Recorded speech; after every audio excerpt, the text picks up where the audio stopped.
Siapa yang tak kenal dengan Henry Siahaan? Dia adalah mantan suami Yuni Shara yang sempat tak terima ketika diceraikan. Diketahui, Henry Siahaan merupakan pasangan Yuni Shara di pernikahan keduanya. Sebelumnya, Yuni Shara pernah menikah dengan Raymond pada tahun 1993. Namun pernikahan itu hanya bertahan selama 4 bulan. Henry Siahaan dan Yuni Shara tak segan untuk menunjukkan kemesraan dan kekompakan di depan publik. Yuni Shara kemudian menikah lagi dengan Henry Siahaan dan dikaruniai 2 orang anak, yakni Kevin O'Brien Salomo Siahaan dan Selo O'Brien Siahaan. Namun pernikahan Yuni Shara tak bisa dipertahankan meski telah memiliki anak. Keduanya memutuskan bercerai pada 2008 setelah melalui persidangan yang cukup alot. Hal itu lantaran Henry Siahaan tidak terima dituduh bercerai karena masalah ekonomi.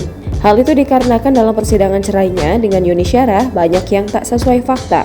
Namun ia tetap legowo lantaran keinginan Yuni Shara yang kekeh ingin berpisah. Meski dulu sempat perang dingin sampai emosi meledak-ledak, kini terungkap hubungan Yuni Shara dan Henry Siahaan sekarang. Hal ini terungkap melalui akun Instagram pribadi Henry Siahaan pada Minggu 26 Desember 2021. Dalam unggahannya, Henry Siahaan membagikan potret terbarunya bersama sang mantan istri, Yuni Shara, dan kedua putranya. Tampaknya Henry Siahaan baru saja bertemu dengan kakak kandung, Krisdayanti, dan berkumpul bersama dengan kedua putranya.